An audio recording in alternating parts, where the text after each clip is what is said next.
entrepreneur, c'est quelque chose qu'on ressent, qu'on soit un homme, une femme, un père, une mère, c'est un rêve qu'on réalise. Je voulais vraiment trouver un emploi qui cadrait dans ce qui me représente. J'avais le goût de vraiment créer une entreprise à mon goût, à moi.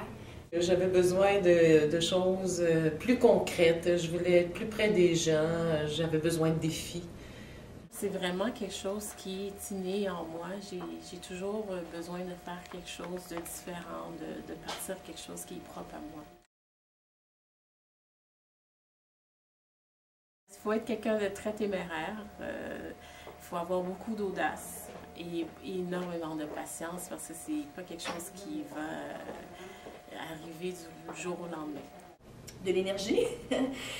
Faut pas avoir peur du travail, parce que c'est sûr que quand on démarre, c'est beaucoup de boulot. Bien, je pense que ça prend beaucoup de débrouillardise, beaucoup d'autonomie, de la confiance en soi, mais en même temps, pas de l'aveuglement. Faut être intègre aussi. Faut respecter nos valeurs dans ce qu'on veut offrir, ce qu'on veut faire. De la persévérance. Vraiment de la persévérance quand on a une idée et qu'on en est convaincu d'avoir de la persévérance continue jusqu'à temps qu'on réussisse, trouver la méthode ou la technique pour réussir ce qu'on veut faire. Persévérance, passion, motivation, détermination. Beaucoup d'imagination, je dirais, parce que ce que ton projet, 10 ans plus tard, il a bien évolué, puis le marché a changé, puis ça faut s'adapter. Savoir s'entourer, savoir, parce que je prétends pas être capable de tout faire, mais je sais comment trouver les ressources. C'est sûr, ça prend beaucoup d'encouragement, le courage de soi-même, c'est-à-dire il faut, quand on se donne un but, il faut vraiment rester sur cette voie-là. D'être quelqu'un de responsable, organisé, beaucoup de persévérance. Ça prend de la passion, je pense que c'est l'ingrédient de base. Il faut faire quelque chose qui nous passionne. Parce que quand on se lance en affaires, c'est un très grand investissement de temps particulièrement. Donc, si on n'est pas passionné par ce qu'on fait, on va finir par se décourager plus qu'autre chose. Ça change une personne au complet, ça change une vie pour le mieux. Ça a apporté beaucoup un gros changement dans ma vie parce que les priorités ont changé. La maternité a développé en moi vraiment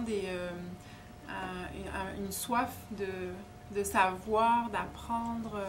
Je dirais que ça m'a permis d'être un peu plus patiente. Ça m'a permis aussi à voir les choses différemment. Parfois,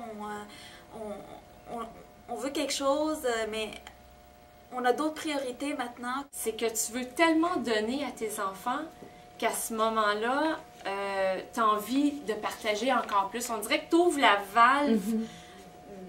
La valve de partager tes connaissances, d'en donner à tout le monde. Mais la maternité m'a vraiment amené cette énergie-là, créatrice aussi, de vouloir relever des défis. J'avais ce besoin-là. Puis dans mon emploi, à ce moment-là, je ne peux peut-être pas nécessairement combler ces besoins.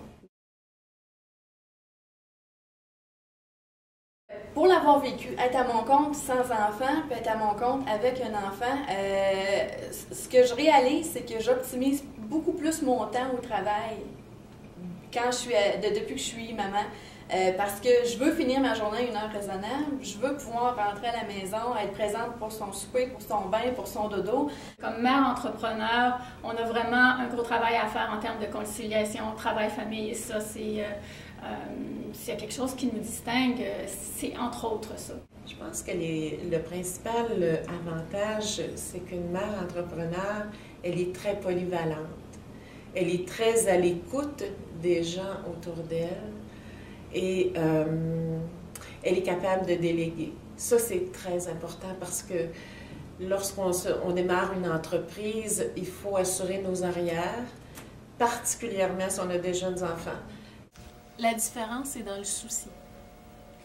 Dans le souci, quand tu as une petite puce qui fait 41,2 de fièvre puis que tu dois faire une entrevue, le souci est ailleurs, mais en même temps, c'est ta force. Je pense que la plus grande différence va être au niveau des objectifs qu'on va se fixer. Souvent, les mères entrepreneurs, en tout cas c'est mon cas, on va se fixer un objectif, puis on va penser en premier lieu à notre famille, aux enfants. Puis on va fixer les objectifs en fonction de ça, et ensuite de ça, en fonction de faire croître l'entreprise. Alors que quand tu n'as pas d'enfant, tu fais comme tout le monde, puis tu t'investis à fond dans ton entreprise, ton univers tourne autour de ça.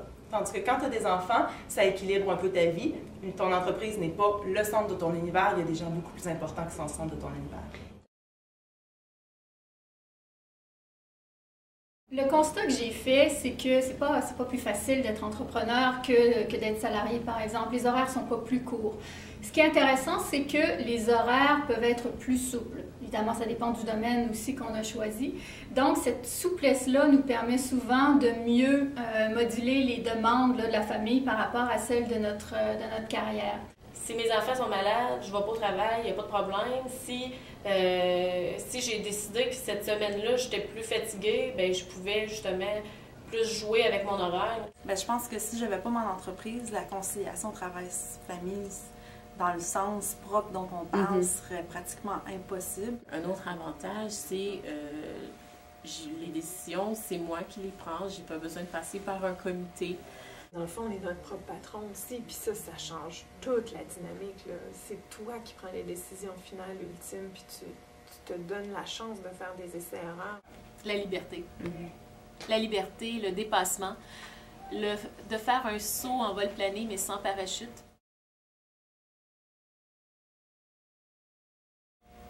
Des inconvénients, oui. Il y en a aussi. C'est le fait qu'il n'y a personne qui est derrière toi pour te pousser. Donc, si toi, tu le fais pas, tu te lèves un matin, ça ne file pas, tu es chez toi, il y a le frigo, la télévision, il faut être discipliné. Je pense que lorsqu'on est entrepreneur, il ne faut pas penser qu'on va travailler moins d'heures que ce qu'on a travaillé. Au contraire, généralement, sans s'en rendre compte, on met beaucoup plus d'heures.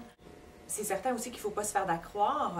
Au début, c'est difficile, c'est long avant de se prendre un salaire, c'est long avant que ce soit, je ne sais pas si on peut appeler ça rentable, mais c'est correct en même temps parce que c'est un choix que tu fais. La difficulté, c'est que tu dois monter ta clientèle toi-même, personne à personne. Alors, il faut vraiment travailler très fort. Encore là, on fait ce qu'on aime, mais il y a des choses à faire qu'on n'aime pas, puis on doit malheureusement aussi les faire. Je dirais la responsabilité financière qui est peut-être la plus pesante. Là.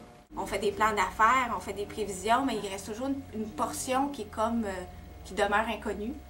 Puis cette portion-là fait en sorte que ça peut créer de l'insécurité. Il faut apprendre à gérer cette insécurité-là. Ce n'est pas mal d'avoir de l'argent. Il y a des préjugés à cet égard-là.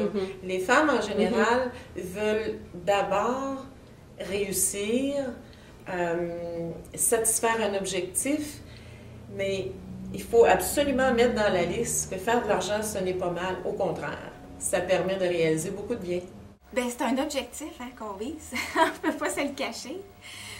C'est sûr que c'est pas la motivation première parce que ça se fait pas du jour au lendemain.